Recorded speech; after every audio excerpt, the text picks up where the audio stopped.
چاند فلک پر نمودار ہوتا ہے ان کی بے چینیوں میں اضافہ ہو جاتا ہے. ایک شعر اس طرح سے میں پیش کر رہا ہوں. ہوئے خلق جو ذرا تیری دعاؤں سے پوری توجہ شعر پہ. قصور آل محمد کے دشمنوں کا نہیں، قصور آل محمد کے دشمنوں کا نہیں، امانتوں میں خیانت ہوئی ہے ماں سے، امانتوں میں خیانت ہوئی ہے ماں سے. اور یہ شعر جی خاص طور سے خدائے پاک کی وحدانیت بچانے کو، خدائے پاک کی وحدانیت بچانے کو، خدا کا بندہ لڑا وقت کے خدا سے، خدا کا بندہ لڑا وقت. دو شعر آپ تک سماعت فرما لیں. یوں ذوالفقار تبسم چلائی مقتل میں، یوں ذوالفقار تبسم چلائی مقتل میں، ستم لرز گیا بے شیر کی اداؤں سے، ستم لرز گیا بے شیر، ستم لرز گیا بے شیر کی اداؤں سے. جو اہل اعزاء ہیں ان کے لیے شرف، اور جو اہل اعزاء نہیں ہیں ان کا کیا نصیب ہے. سماعت فرمائیں. ردائے زہرا کا سایہ نہ پائیں گے وہ لوگ، ردائے زہرا کا سایہ نہ پائیں گے وہ لوگ جو بچ رہے ہیں ابو ذر علم کی چھاؤں سے، جو بچ رہے ہیں ابو ذر، وہ لوگ مٹ نہیں سکتے کبھی جفاؤں سے، ہوئے ہیں خلق جو زہرا. صلوات کے ساتھ بابا سے بولیں.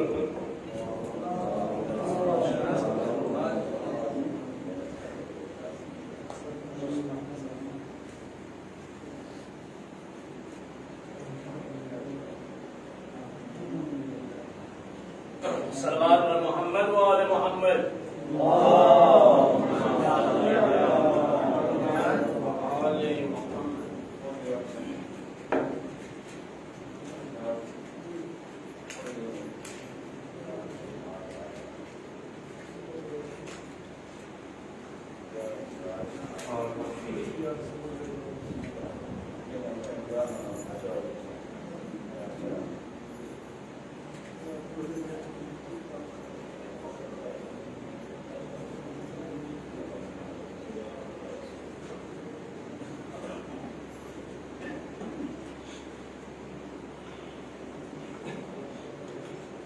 بالله السميع العليم ومن الشيطان الرجيم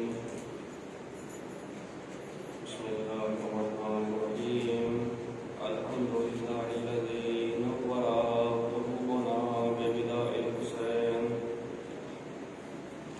وأخيه وجده وأبيه وأمه وبنيه وشيته ومواليه وأجل عيوننا بالبكاء وغزائه والصلاة والسلام على النبي الأمي القرشي عبده أبي القاسم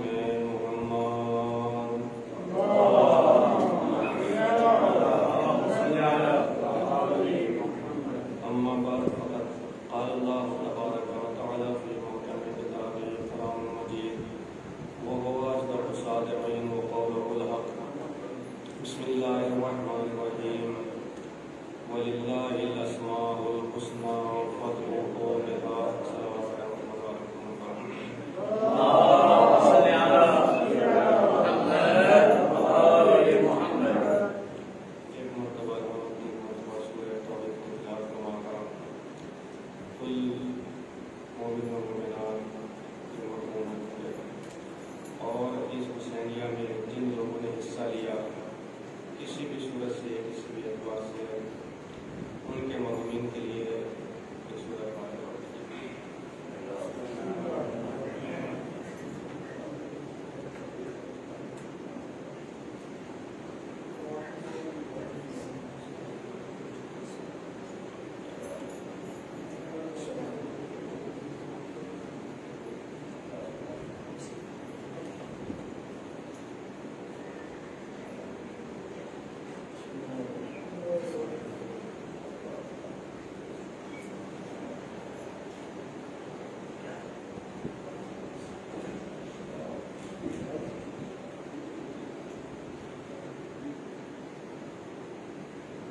شیخ مفید نے اپنے کتاب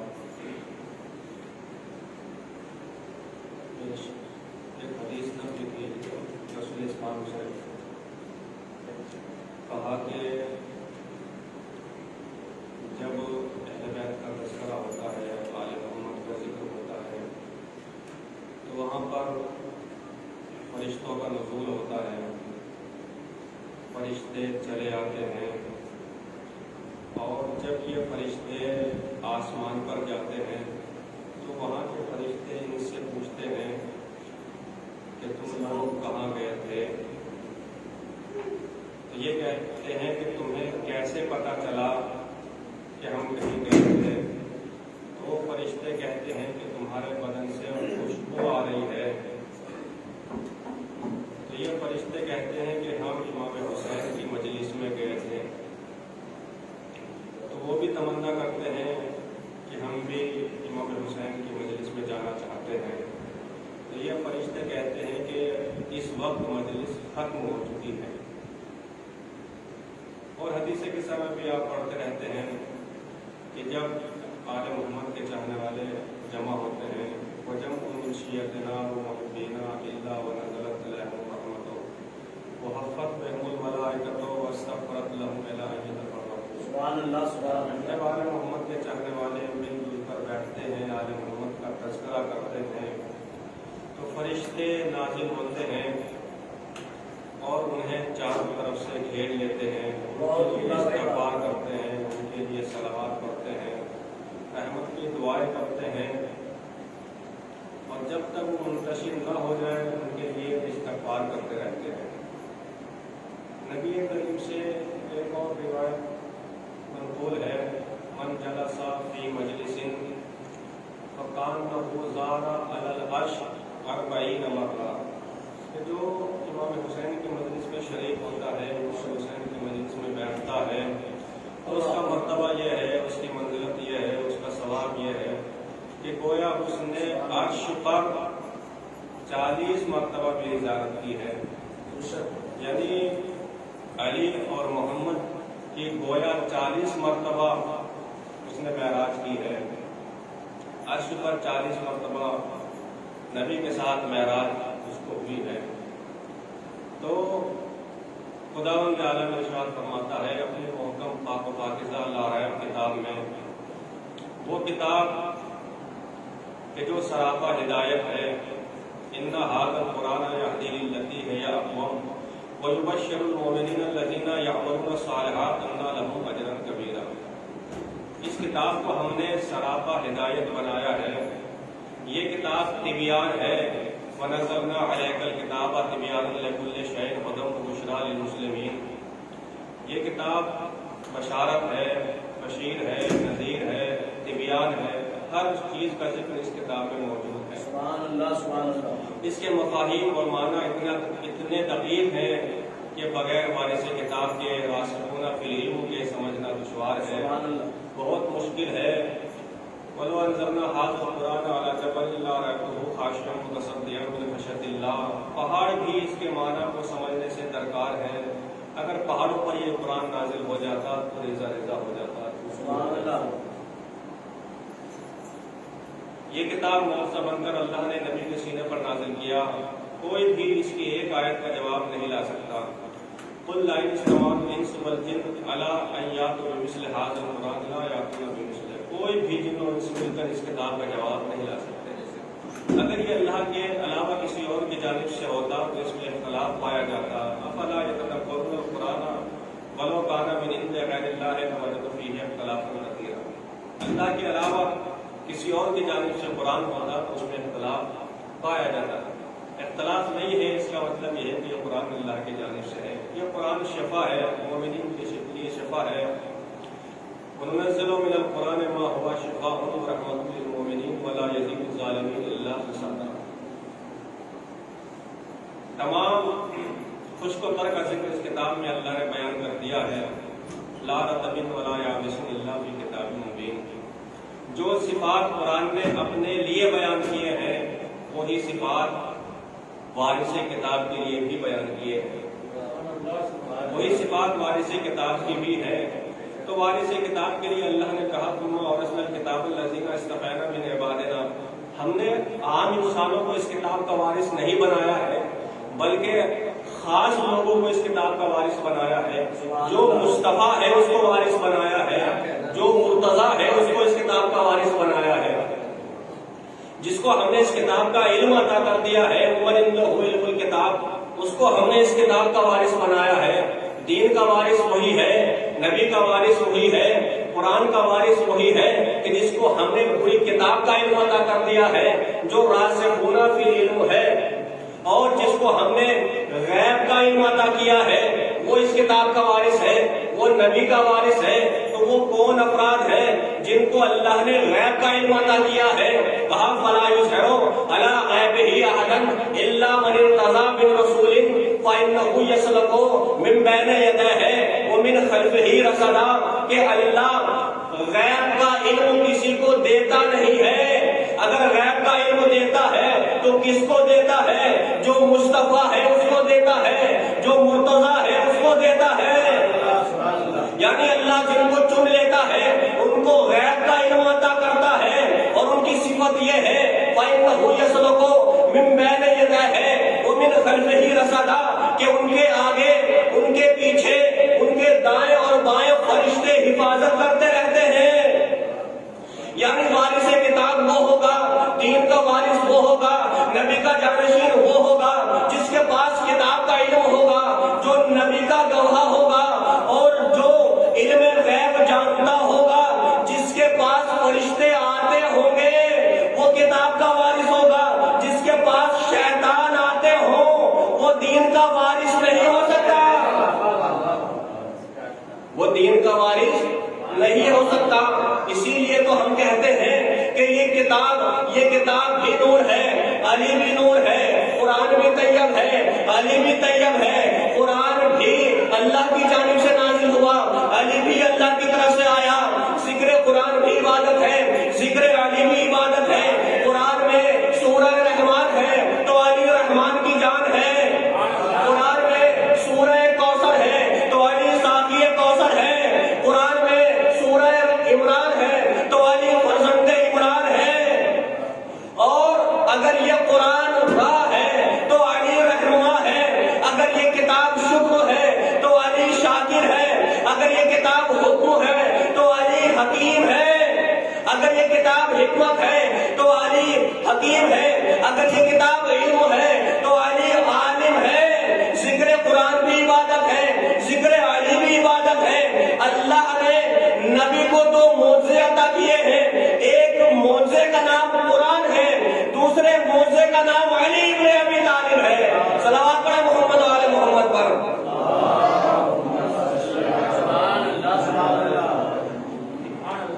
اس لیے کہ اس کتاب کا وارث وہ ہونا چاہیے کہ حشرات الارض جس کا اتباع کریں، حیوان غلامی کریں، ملک شاگردی کریں، وہ علی اگر مجلس میں آ جائیں تو انا مدینۃ العلم، وہ علی بابھا کہلائے، محفل حکمت میں حکمت کا در کہلائے، منبع العلم کہلائے، جو سچوں میں صدیق ہے، صدیقوں میں صدیق اکبر ہے، فاروق اعظم ہے، باب مدینۃ العلم ہے، جو علم اول ہے، جو عشق اول ہے، جو قلم اول ہے، جو خلق اول ہے، جو خیر البشر ہے۔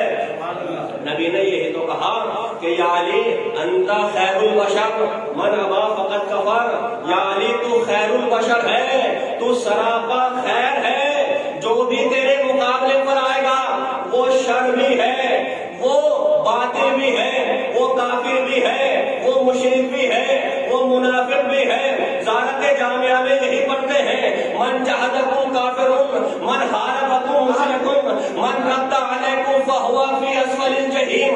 آل محمد کے مقابلے پر آنے والا کافر بھی ہے، مشرک بھی ہے، منافق بھی ہے۔ صلوات پڑھیں محمد و آل محمد پر۔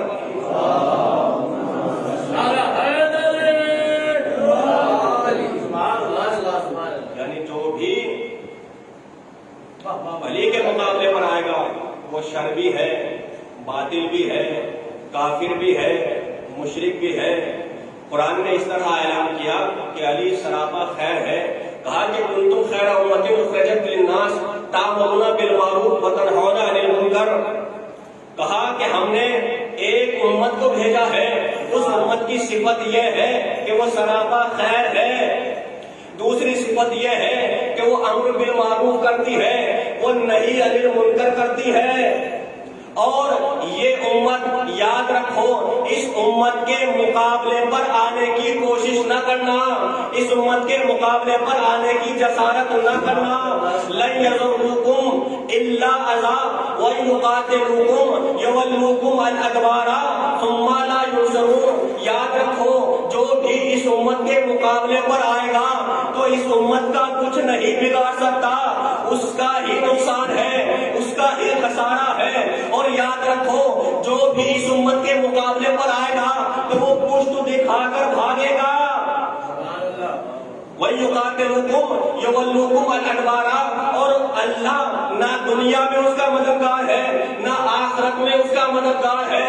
اب تاریخ سے پوچھو کہ کون میدان میں جم کر لڑا ہے، کس نے فرار اختیار کی ہے، کون کرار ہے، کون فرار ہے۔ صلوات پڑھیں محمد و آل محمد پر۔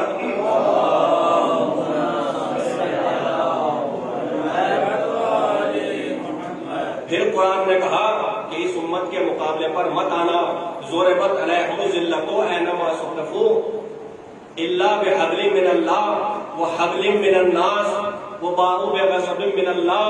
کہا کہ جو بھی اس امت کے مقابلے پر آیا، کیوں؟ اس لیے کہ اس کے اندر یہ صفت پائی جاتی ہے کہ یہ خیر ہے اور یہ امر بالمعروف کرتی ہے، نہی عن المنکر کرتی ہے۔ جو بھی اس کے مقابلے پر آئے گا تو وہ ذلیل و رسوا ہوگا۔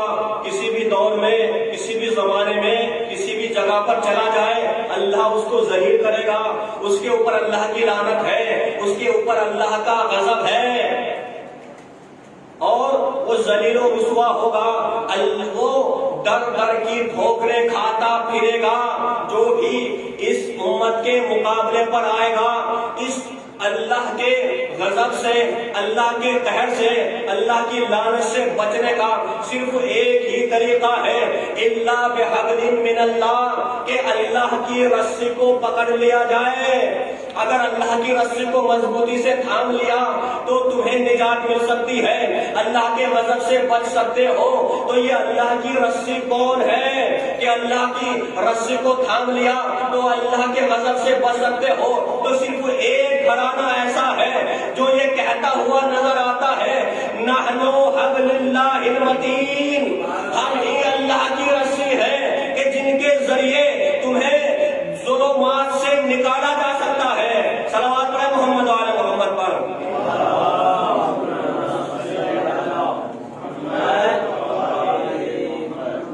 جو بھی آل محمد کے مقابلے پر آیا ہے اللہ نے اس کو ذلیل کیا ہے، رسوا کیا ہے، اور اس کے اوپر لعنت بھی ہے، اس کے اوپر اللہ کا غضب ہے۔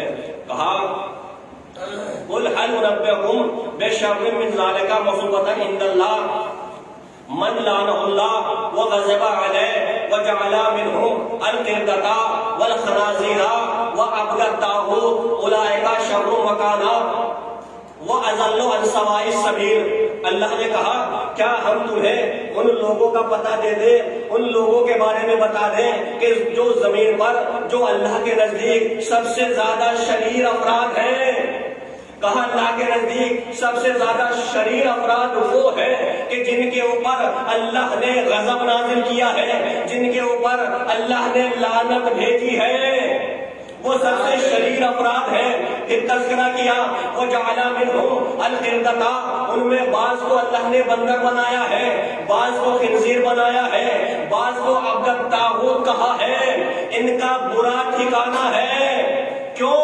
اس لیے کہ یہ سبیل سے بہک چکے ہیں، یہ لوگ سبیل سے بہک چکے ہیں۔ یعنی جو سبیل سے بہک جائے تو لوگوں کی نظر میں وہ انسان ہو سکتا ہے، مگر اللہ کی نظر میں یا تو بندر ہے یا خنزیر ہے یا عبد الطاغوت ہے۔ تو اللہ نے پہلے کو بندر سے تعبیر کیا، دوسرے کو خنزیر سے تعبیر کیا، تیسرے کو عبد الطاغوت سے تعبیر کیا۔ جو بھی سبیل سے بہک جائے گا تو اللہ کے نزدیک یا تو بندر ہے یا خنزیر ہے یا عبد الطاغوت ہے، شیطان کا پجاری ہے۔ جو بھی سبیل سے بہک جائے گا، اے پروردگار یہ سبیل کون ہے؟ اگر سبیل سے بہک جائے تو اتنی بڑی سزا ہے، یا تو تیری نظر میں وہ بندر ہے یا خنزیر ہے یا عبد الطاغوت ہے۔ تو قرآن کی بعض آیتوں کی تفسیر کرتی ہے۔ قرآن نے اشارہ دیا الا لعنۃ اللہ علی الظالمین الذین یصدون عن سبیل اللہ ویبغونها عوجا وهم بالآخرۃ هم کافرون۔ کہا کہ اللہ کی لعنت ہو ظالمین کے اوپر۔ کیوں؟ اس لیے کہ یہ ظالمین وہ ہیں جو لوگوں کو اللہ کے سبیل سے روکتے ہیں، ان کا راستہ ٹیڑھا ہے، اور یہ آخرت کے اوپر ایمان نہیں رکھتے۔ معلوم یہ ہوا ظالمین وہ ہیں جو سبیل سے لوگوں کو روکتے ہیں، یعنی جو بھی سبیل سے روکے وہ اللہ کی نظر میں ظالم ہے۔ پھر قرآن آگے بڑھا یقولون اطعنا اللہ واطعنا الرسول ربنا سادتنا وکبراءنا فاضلونا السبیل ربنا آتیہم ضعفین من العذاب والعنہم لعنا کبیرا۔ جہنم میں جب یہ اپنے بڑے بڑوں کو دیکھیں گے، اپنے پیر مرشد ہادی کو دیکھیں گے، تو وہاں پر دیکھ کر کہیں گے کہ پروردگار ہم نے ان کی اطاعت کی، ہم نے ان کا کہنا مانا۔ اے پروردگار ان لوگوں نے ہمیں سبیل سے گمراہ کر دیا تھا، پروردگار ان لوگوں نے ہمیں سبیل سے گمراہ کیا ہے، لہذا ہم دنیا میں نہیں واپس جا سکتے تاکہ ان سے نفرت کریں، ان سے بیزاری اختیار کریں، لیکن ہم تجھ سے التجا کرتے ہیں، ہم تجھ سے دعا کرتے ہیں۔ اے پروردگار یہ خود بھی گمراہ تھے، ہمیں بھی سبیل سے ان لوگوں نے گمراہ کیا، ہم دعا کرتے ہیں ربنا آتیہم ضعفین من العذاب والعنہم لعنا کبیرا۔ کہا کہ پروردگار ان کے اوپر ڈبل عذاب نازل کر، اور تیرے پاس جو سب سے بڑی لعنت ہے وہ ان کے اوپر بھیج۔ تیرے پاس جو سب سے بڑی لعنت ہے وہ ان کے اوپر بھیج۔ کیوں؟ اس لیے کہ ان لوگوں نے اللہ کے سبیل سے لوگوں کو روکا ہے۔ تو سبیل کہتے کسے ہیں؟ پھر قرآن آگے بڑھا، کہا یوم یعض الظالم علی یدیہ یقول یا لیتنی اتخذت مع الرسول سبیلا یا ویلتی لم اتخذ فلانا خلیلا لقد اضلنی عن الذکر بعد جانی وکان الشیطان للانسان خذولا۔ قیامت کے دن ظالم اپنی انگلیاں چبائیں گے اور کہیں گے کہ کاش رسول کے اوپر جو سبیل نازل ہوا تھا ہم اس کا اتباع کر لیتے، ہم اس کی اطاعت کر لیتے اور فلاں فلاں کی اطاعت نہ کرتے۔ آپ تفسیر میں جا کر دیکھیں فلاں فلاں سے کون مراد ہے، ہم فلاں فلاں کی اطاعت نہ کرتے۔ کیوں؟ اس لیے کہ ان لوگوں نے ہمیں ذکر سے روک دیا ہے، ان لوگوں نے ہمیں سبیل سے روک دیا ہے۔ یہ تو شیطان ہے، یعنی قرآن بتانا یہ چاہتا ہے کہ جو بھی سبیل سے لوگوں کو روکتا ہے تو اللہ کی نظر میں وہ ظالم بھی ہے، اللہ کی نظر میں وہ شیطان بھی ہے۔ جو بھی سبیل سے روکے وہ شیطان ہے۔ پھر قرآن نے کہا وَإِن تُطِعْ أَكْثَرَ مَنْ فِي الْأَرْضِ يُضِلُّوكَ عَنْ سَبِيلِ اللَّهِ وَلَا يَتَّبِعُونَ إِلَّا الظَّنَّ إِنْ هُمْ إِلَّا يَخْرُصُونَ۔ میرے حبیب آپ ان اکثریت کا اتباع نہ کریں۔ کیوں؟ اگر آپ نے اکثریت کا اتباع کیا تو یہ تمہیں سبیل سے گمراہ کر دیں گے، یہ تمہیں سبیل سے بہکا دیں گے۔ اور یہ جو اکثریت ہے یہ صرف ظن کا اتباع کرتی ہے اور ان کا مذہب صرف قیاس کی بنیاد پر چلتا ہے۔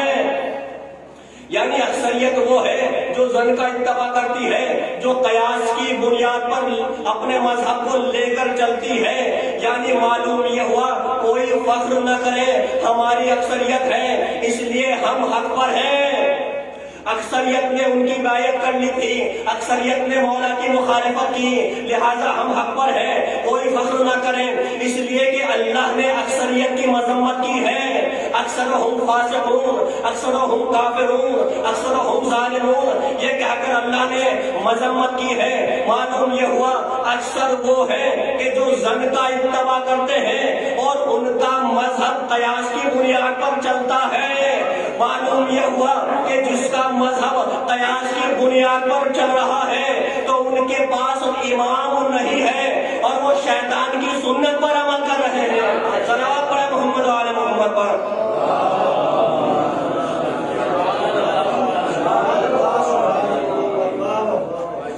حق اکثریت وہ ہے کہ جو ظن کا اتباع کرتی ہے، جو قیاس کا اتباع کرتی ہے۔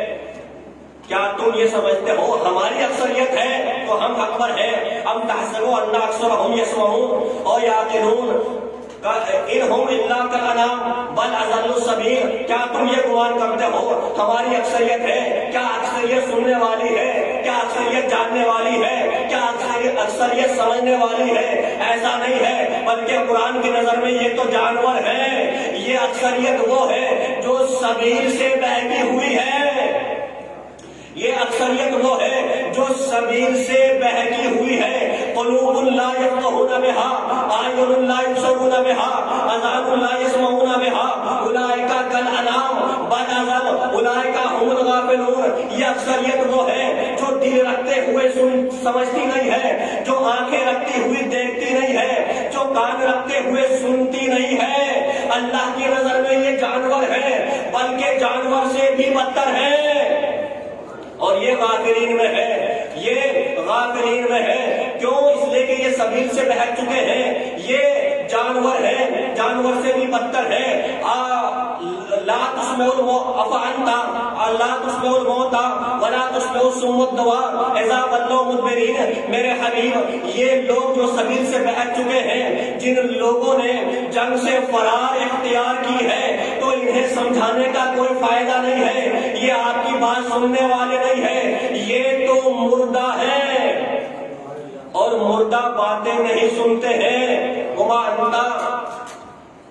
ان تهدي عن ضلالتهم ولا يؤمنون الا من كان بآیاتنا وهم مسلمون۔ آپ انہیں ہدایت نہیں دے سکتے، آپ انہیں نہیں سمجھا سکتے، آپ کی باتوں پر وہی ایمان لے کر آئے گا کہ جو مومن ہے، جو مسلم ہے، وہی آپ کی بات مانے گا۔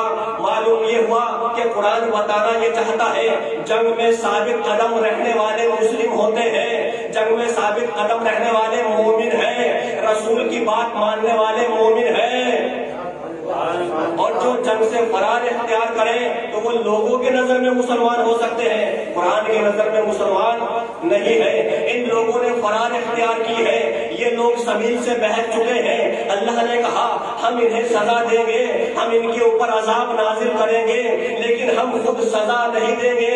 اذا وقع القول علیہم اخرجنا لهم دابۃ من الارض تکلمهم ان الناس قالوا بآیاتنا لا یوقنون۔ ہم زمین سے ایک ایسے شخص کو لے کر آئیں گے، وہ گواہی دے گا، وہ ان کے بارے میں کہے گا، وہ بیان کرے گا، اے پروردگار یہی وہ افراد تھے جو تیری آیات کا انکار کرنے والے تھے، وہ انہیں قبروں سے نکال کر واسل جہنم کرے گا۔ صلوات محمد و آل محمد پر۔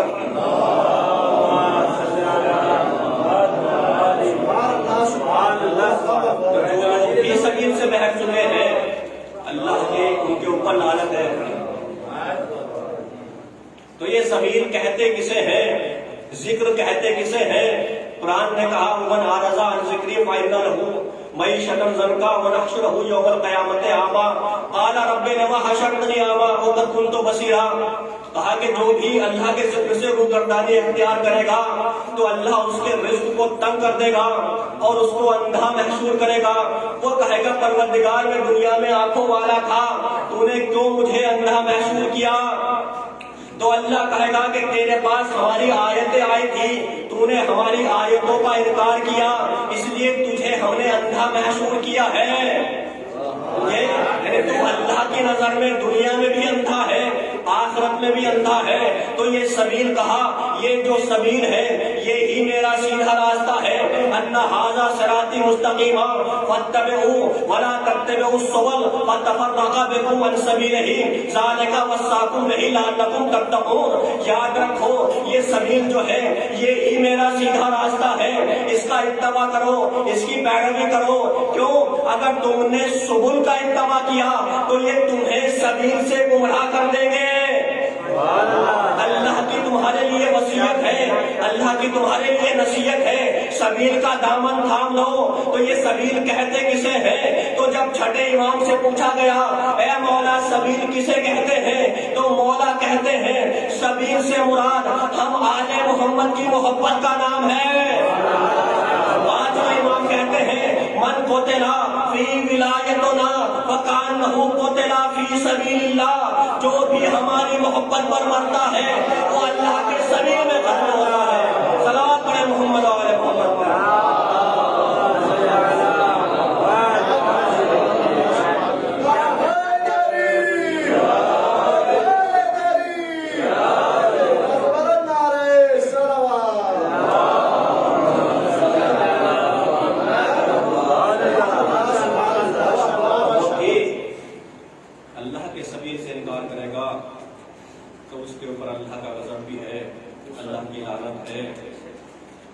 تو خداوند عالم نے اس طرح اعلان کیا،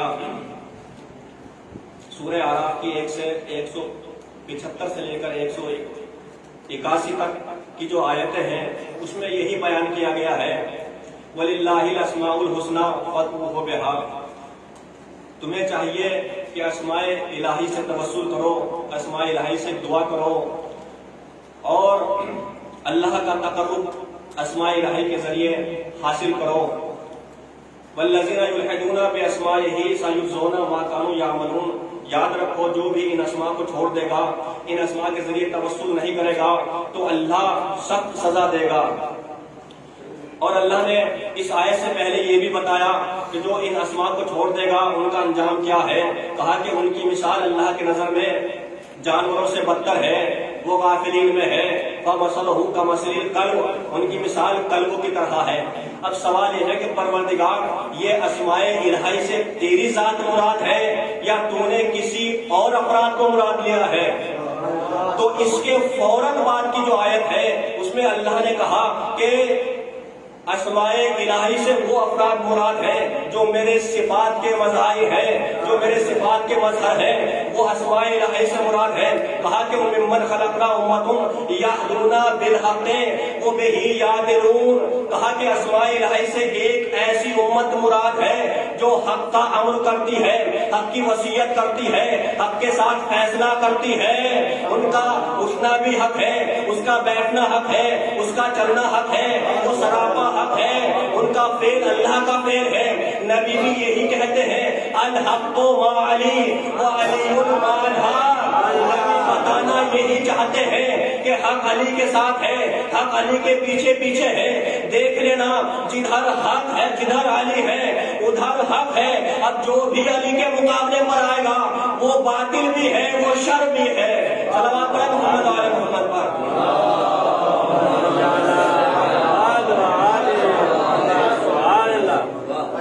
الذین کذبوا بآیاتنا سنستدرجهم من حیث لا یعلمون واملی لهم ان کیدی متین، کہا کہ جو بھی اللہ کی آیات کی تکذیب کرے گا تو آیات سے مراد 6666 فقط آیتیں نہیں ہے، بلکہ نبیوں کو بھی اللہ نے آیت کہا ہے، رسولوں کو بھی اللہ نے آیت کہا ہے، اور بعض وہ ہے کہ جن کو آیت کبریٰ سے تعبیر کیا ہے۔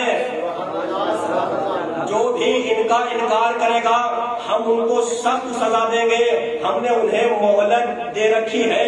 اللہ کی پکڑ بہت مضبوط ہے۔ اے پروردگار، یہ قوم جو اسمائے الہی کے مصداق ہیں، یہ قوم کون ہے؟ تعارف کرا دیجئے۔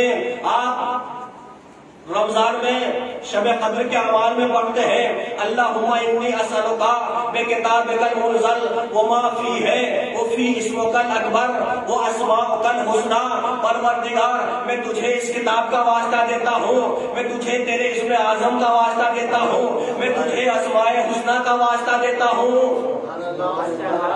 چھٹے امام سے ایک دعا ہے، کہا کہ اللہم انی اسألک باسمک الاعظم الذی تقوم بہ السماوات والارض وتحیی الموتى وترزق الاحیاء، پروردگار میں تجھ سے تیرے اسم اعظم کے ذریعے سوال کرتا ہوں کہ جس اسم اعظم کے ذریعے یہ زمین بھی باقی ہے، آسمان بھی رکا ہوا ہے، اور ان اسم اعظم کے ذریعے تو مردوں کو زندہ کرتا ہے اور زندوں کو رزق عطا کرتا ہے۔ پھر کہا وَأَسْأَلُكَ بِاسْمِكَ الَّذِي ابْتَدَأْتَ عَجَائِبُ الْخَلْقِ فِي غَامِضِ الْعِلْمِ وَبِجُودِ جَمَالِ وَجْهِكَ، پروردگار میں تجھ سے تیرے اسم اعظم کے ذریعے سوال کرتا ہوں کہ تو نے علم کی گہرائی میں دنیا کے عجائبات کو خلق کیا ہے۔ میں تیرے چہرے کے جمال کا واسطہ دیتا ہوں۔ اللہم انی اسألک بنور وجہک الذی اضاء کل شیء، میں تیرے چہرے کے نور کے ذریعے سوال کرتا ہوں کہ جس کے ذریعے پوری کائنات روشن ہو گئی، ذرہ ذرہ روشن ہو گیا۔ تو یہ چہرہ کون ہے؟ یعنی وجہ اللہ کے ذریعے سوال کرتے ہیں، عین اللہ کے ذریعے سوال کرتے ہیں، جنب اللہ کے ذریعے سوال کرتے ہیں۔ تو یہ چہرہ کون ہے جس کے ذریعے اللہ کی معرفت ہوتی ہے؟ تو صرف ایک گھرانہ ایسا ہے جو یہ کہتا ہوا نظر آتا ہے نحنو وجہ اللہ المعرفہ، ہم ہی اللہ کا چہرہ ہے کہ جس کے ذریعے اللہ کی معرفت ہوتی ہے۔ صلوات پڑھیں محمد وعلی محمد پر۔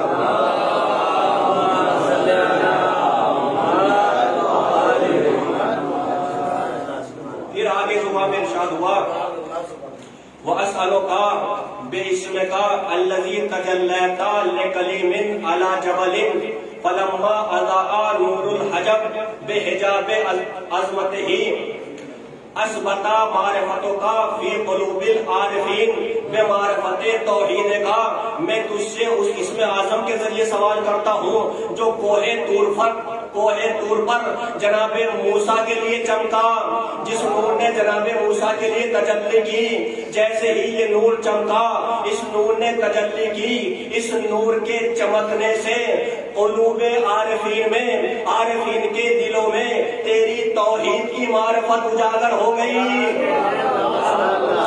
یعنی اس نور سے تیری توحید کی معرفت ہوئی ہے۔ یہ جو نور جناب موسیٰ کے لیے چمکا وہ اسألوکا بے اسم کا الذی یمشی بہ المقادیر، تو اس سے انہیں اسماء کا سوال، اسماء کا واسطہ دے کر سوال کرتے ہیں کہ جن اسماء کے ذریعے تو تقدیریں بناتا ہے، وہ اسألوکا بے اسم کا الذی یمشی بہ علی ظلل الماء کما یمشی بہ علی جلد الماء، وہ اسألوکا بے اسم کا الذی تحتز بہ اقدام الملائکہ، پروردگار میں تجھے ان اسماء کا واسطہ دیتا ہوں کہ جن اسماء کا واسطہ دے کر جس طرح پانی کے اوپر سفر کیا جاتا ہے، اسی طرح ان اسماء کا واسطہ دے کر پانی کی گہرائیوں میں سفر کیا جاتا ہے، اور ان اسماء کا واسطہ دیتا ہوں کہ جن اسماء کا نام لے کر فرشتوں کے قدم بھی لرز جاتے ہیں، وَأَسْأَلُكَ بِاسْمِكَ الَّذِي تَقُومُ بِهِ السَّمَاوَاتُ وَالْأَرْضُ وَتُفْتَحُ أَبْوَابَ الرَّحْمَةِ، تا زمین بھی انہی اسماء کے ذریعے باقی ہے، آسمان بھی انہی اسماء کے ذریعے باقی ہے، اور رحمت کے دروازے بھی انہی اسماء کے ذریعے کھلتے ہیں۔ الَّذِي خَلَقْتَ بِهِ الشَّمْسَ وَالْقَمَرَ وَالنُّجُومَ، کہا کہ اس پوری کائنات کو تو نے انہی کے صدقے میں خلق کیا ہے، چاہے چاند ہو، چاہے سورج ہو، چاہے جنت ہو، پوری کائنات کو انہی کے صدقے میں خلق کیا ہے۔ پھر ارشاد ہوا وَأَسْأَلُكَ بِاسْمِكَ الْأَعْظَمِ الْأَجَلِّ الْأَكْرَمِ النُّورِ الْمُبِينِ الْحَقِّ الْمُبِينِ النور ما نور النور هو فی نور النور من نور النور فوق نور النور علی نور، کہا کہ پروردگار میں تجھ سے ان اسماء کا واسطہ دیتا ہوں کہ جو نور مبین ہے، جو حق مبین ہے، جو نور کے ساتھ ہے، جو نور سے ہے، جو نور میں ہے، جو نور پر ہے، جو تمام نوروں سے افضل ہے۔ تو اس حدیث کی تفسیر صرف ایک ہی حدیث سے ہو سکتی ہے، انا وعلی من نور واحد، یعنی علی نور سے بھی ہے، علی نور میں بھی ہے، علی نور پر بھی ہے، علی تمام نوروں سے افضل ہے۔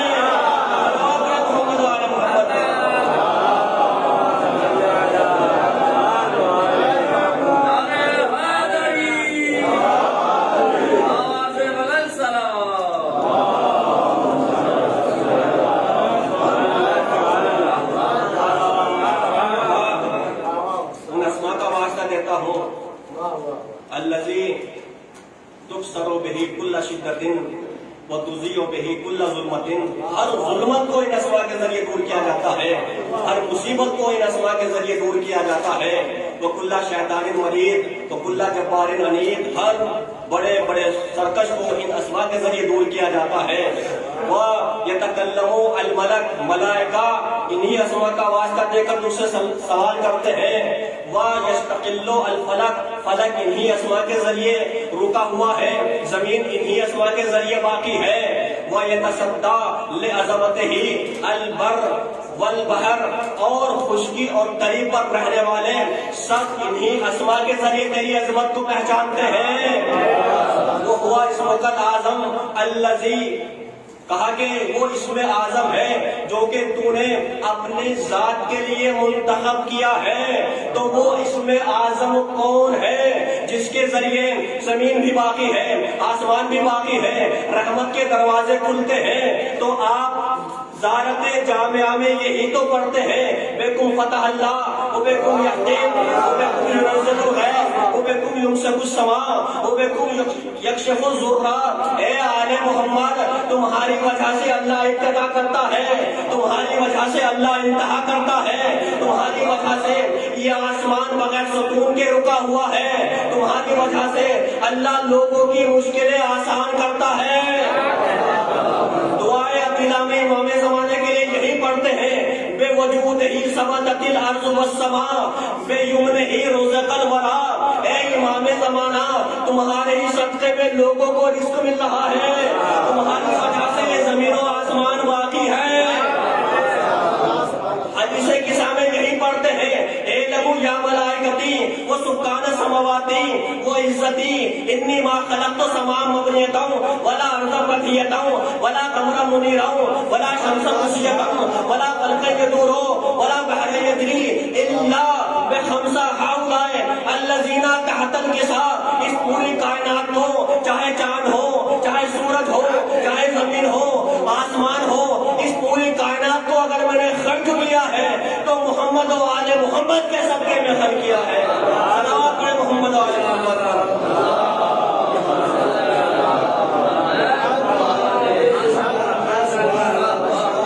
کہا کہ اسماء الہی کے ذریعے توسل کرو. جب چھٹے امام سے پوچھا گیا مولا اس آیت کی تفسیر کیا ہے, اسماء الہی سے مراد کون ہے, تو امام کہتے ہیں قسم کھا کر کہتے ہیں واللہ نحن الاسماء الحسنى لا يقبل عملا من العباد الا بمعرفتنا. اللہ کی قسم ہم ہی اسماء الحسنى ہیں اور اللہ کسی بندے کے اعمال کو ہماری معرفت کے بغیر قبول ہی نہیں کرتا ہے. علامہ مازندرانی اصول کافی کی شرح کرتے ہوئے لکھتے ہیں کہ اسماء الحسنى اسم کہتے ہیں علامت کو. اسم کیوں کہا گیا؟ اسم کے معنی علامت کے ہیں, یعنی آل محمد اللہ کی ذات پر علامت ہے, اللہ کی ذات پر دلیل ہے. الحمدللہ الذی خلق محمدا وعلیا دلیلا لذاتہ.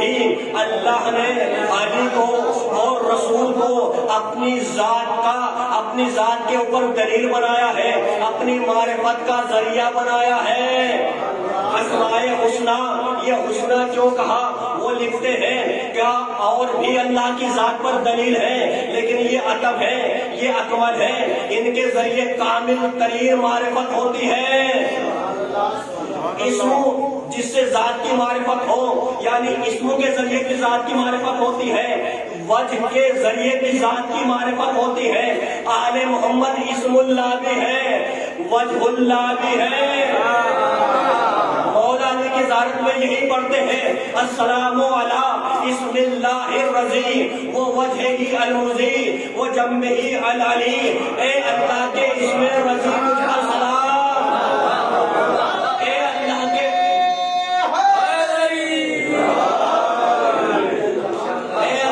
چہرے تجھ پر سوال.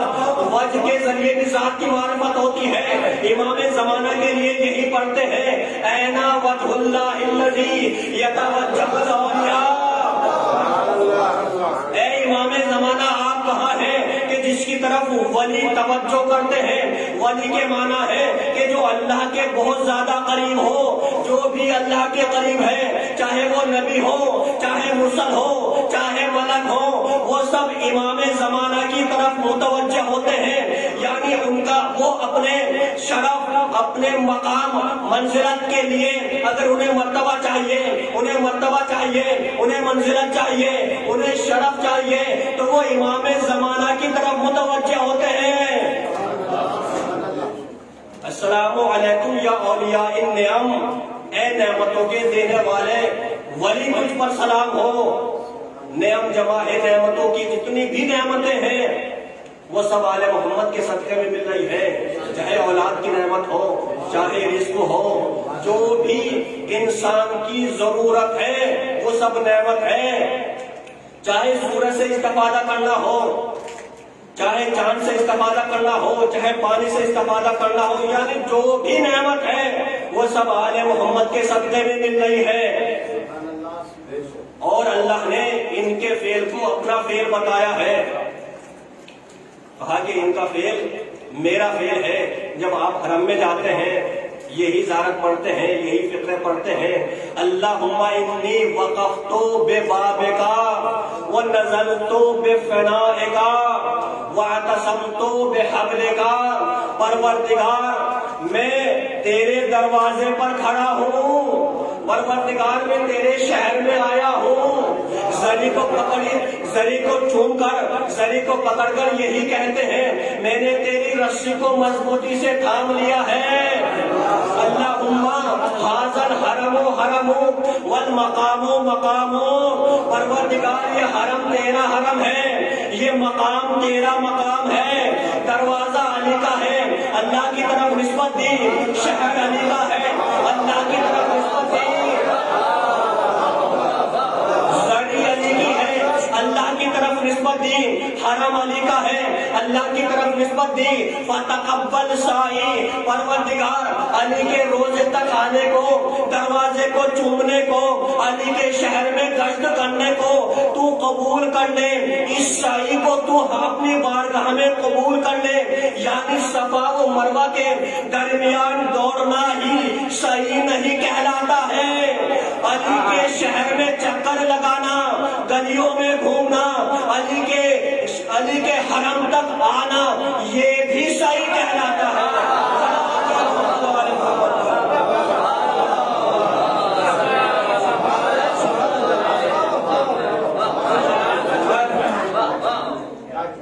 آل محمد اسماء حسنیٰ ہے، آیات کبریٰ ہے، اور ایک واقعہ ملتا ہے، اس کے بعد آپ کی رحمت تمام۔ مولا کائنات ایک دریا سے عبور ہو رہے تھے تو دیکھا وہاں پر ایک یہودی ہے، یہودی نے کچھ پڑھا خیبری نے، اور اس دریا کو عبور کر لیتا ہے بغیر کشتی کے، بغیر کسی سہارے کے۔ تو مولا کائنات سے کہتا ہے یا ہاذا لو عرفتا کما عرف لجریتا کما جرے، اے جوان اگر تو بھی وہی جانتا جو میں جانتا ہوں تو بھی اسی طرح پانی پر چلتا جس طرح میں پانی پر چلا ہوں۔ تو مولا کائنات نے پانی کو اشارہ کیا، پانی جم کر پتھر کی شکل اختیار کر لیتا ہے، جیسے ہی اس نے یہ دیکھا کہ پانی پتھر بن گیا ہے، جم گیا ہے، مولا کائنات نے دریا کو عبور کیا۔ ایک مرتبہ کہتا ہے یا فتى ماذا قلت حتى حولت الماء حجرا، اے جوان تو نے ایسا کیا پڑھ دیا کہ یہ دریا، یہ پانی پتھر بن گیا۔ مولا نے کہا پہلے تو بتا تو نے ایسا کیا پڑھا تھا کہ اس کے ذریعے تو نے دریا کو عبور کر لیا تھا۔ اس نے کہا انا دعوت باسم الاعظم، میں نے اسم اعظم کا اللہ کو واسطہ دیا تھا۔ کہا کہ وہ ما ہوا اسم اعظم، وہ اسم اعظم کیا ہے؟ کہا کہ انا دعوت باسم وسیع محمد، میں نے رسول کے وسیع کا نام لے کر دعا کی تھی۔ مولا کہتے ہیں میں ہی رسول کا وسیع ہوں، میں ہی رسول کا جانشین ہوں۔ اس کے بعد وہ اسلام لے آتا ہے، وہ ایمان لے آتا ہے۔ اسی طرح کا واقعہ جناب عمار کے ساتھ پیش آیا۔ جناب عمار سے مولا کہتے ہیں اے عمار یہ کنکری اٹھاؤ، وَدَعَوْتُ اللَّهَ بِاسْمِي، اور میرا نام لے کر اللہ سے دعا کرو۔ جیسے ہی جناب عمار نے علی کا نام لے کر دعا کی، وہ کنکر سونے چاندی میں تبدیل ہو گئے۔ مولا کہتے ہیں اے عمار پریشان مت ہو، تلینا لداؤد الحدیدہ، کہ داؤد کے لیے اللہ نے میرے نام کے ذریعے ہی لوہے کو موم کیا ہے۔ ہمارے ہی پاس اسم اعظم ہے، اللہ نے ہمیں اسم اعظم عطا کیا ہے۔ اگر ہم چاہیں تو مشرق کو مغرب کر سکتے ہیں، مغرب کو مشرق کر سکتے ہیں۔ اس اسم اعظم کے ذریعے ہم آسمان پر جا سکتے ہیں۔ ہم نے ہی نبیوں کی توبہ، نبیوں کی مدد کی ہے، اور ہماری وجہ سے فرشتوں نے تسبیح کرنا سیکھی ہے۔ ہم کائنات کے اوپر تصرف رکھتے ہیں۔ یہی وجہ ہے کہ امام حسن جب خطبہ دے رہے تھے تو ایک ملعون نے خطبے کے اوپر اعتراض کیا، تو مولا نے یہی کہا کہ تجھے شرم نہیں آتی، مردوں کی محفل میں بیٹھی ہے۔ یعنی اس کی جنس تبدیل کر دی۔ صرف اسی کی جنس تبدیل نہیں ہوئی، جب گھر پہنچا تو وہاں بیوی کی بھی جنس تبدیل ہو چکی تھی۔ اور صرف یہی نہیں، اس کے بچے بھی پیدا ہوئے، ایسے بچے پیدا ہوئے نہ ان کا شمار مردوں میں تھا نہ ان کا شمار عورتوں میں تھا۔ صلوات پڑھیں محمد و آل محمد پر۔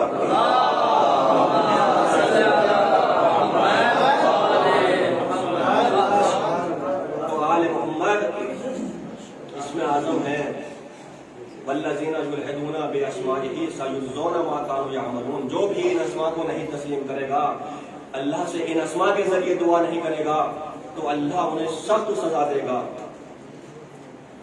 رسول اسلام اپنے مقصد کو لے کر آئے، اپنے ہدف کو لے کر آئے، لیکن رسول کے جاتے ہی دین کے دشمن ہو گئے۔ تو کیا رسول اسلام کو معلوم نہیں تھا کہ میرے جانے کے بعد چاروں طرف سے دین کے اوپر حملہ ہوگا؟ تو کیا رسول اسلام نے اپنے دین کو بچانے کے لیے، اپنے ہدف اور مقصد کو بچانے کے لیے کوئی انتظام نہیں کیا ہوگا؟ ضرور انتظام کیا ہوگا۔ نبی نے فرمایا کہ رجب علی کا مہینہ ہے، شعبان میرا مہینہ ہے، اور رمضان اللہ کا مہینہ ہے۔ تو یہ کیوں کہا کہ شعبان میرا مہینہ ہے؟ اس لیے کہ نبی کے مقصد کو، دین کے مقصد کو بچانے والی ہستیاں سب شعبان کے مہینے میں آئی ہیں، یا یوں کہا جائے کہ کربلا شعبان کے مہینے میں ہی تیار ہو گئی۔ امام حسین نے ایک انقلاب برپا کیا۔ جب انقلاب لایا جاتا ہے، اسلامی انقلاب یعنی ذہنوں کو جھنجھوڑ دینا، فکروں کو بدل دینا، جب انقلاب آتا ہے تو انقلاب کے لیے کچھ شخصیتوں کی ضرورت پڑتی ہے، انقلاب کے لیے کچھ طاقت کی ضرورت پڑتی ہے، کچھ محافظین کی ضرورت پڑتی ہے جو اس انقلاب کو باقی رکھے، اس مقصد کو باقی رکھے، اس ہدف کو باقی رکھے۔ اور انقلاب کے درمیان ایک تصویر رہتی ہے، اس سے پتہ چلتا ہے کہ یہ انقلاب کس کے نام پر برپا کیا ہے۔ جب مظاہرے ہوتے ہیں تو اس میں ایک بینر رہتا ہے، ایک تصویر رہتی ہے جس سے پتہ چلتا ہے کہ یہ مظاہرہ کس کے نام پر ہو رہا ہے۔ تو اللہ نے کہا میرے حبیب، اگر تمہیں انقلاب کے لیے، اپنے مقصد کو باقی رکھنے کے لیے شخصیت کی ضرورت ہے تو ہم 3 شعبان کو حسین کی شکل میں تمہیں شخصیت عطا کرتے ہیں۔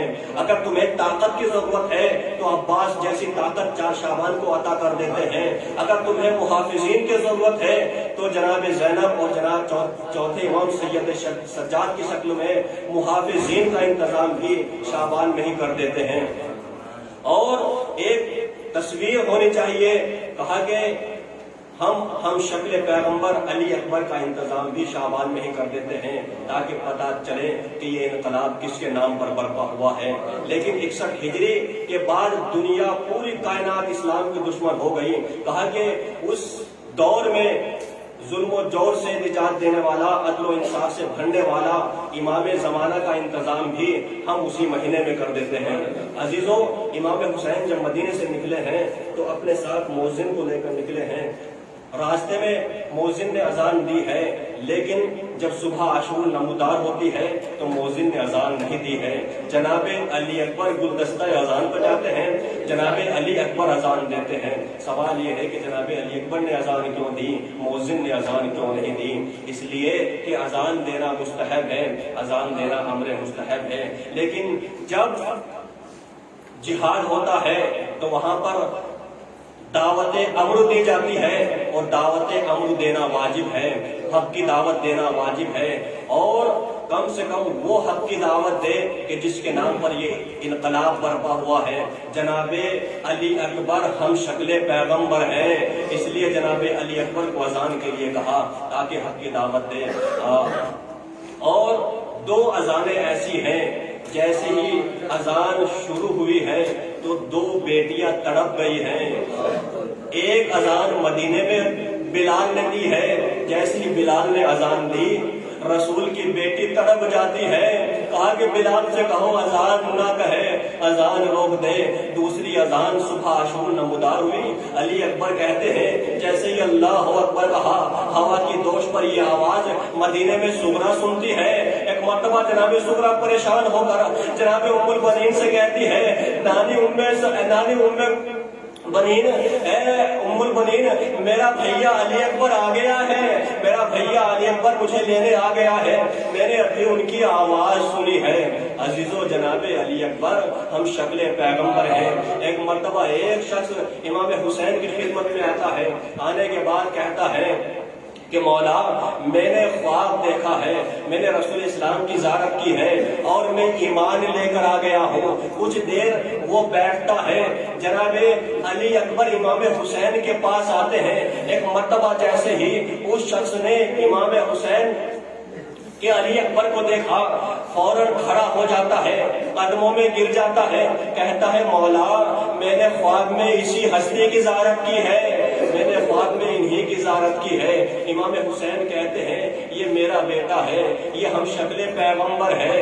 اب روایتوں میں دو طرح سے ملتا ہے، یا تو اسی نے دعا کے لیے کہا یا کسی اور شخص نے دعا کے لیے کہا، کہنے لگا مولا آپ خدا سے دعا کریں کہ جیسا فرزند آپ کو اللہ نے علی اکبر عطا کیا ہے ایک بیٹا مجھے بھی عطا کر دیں۔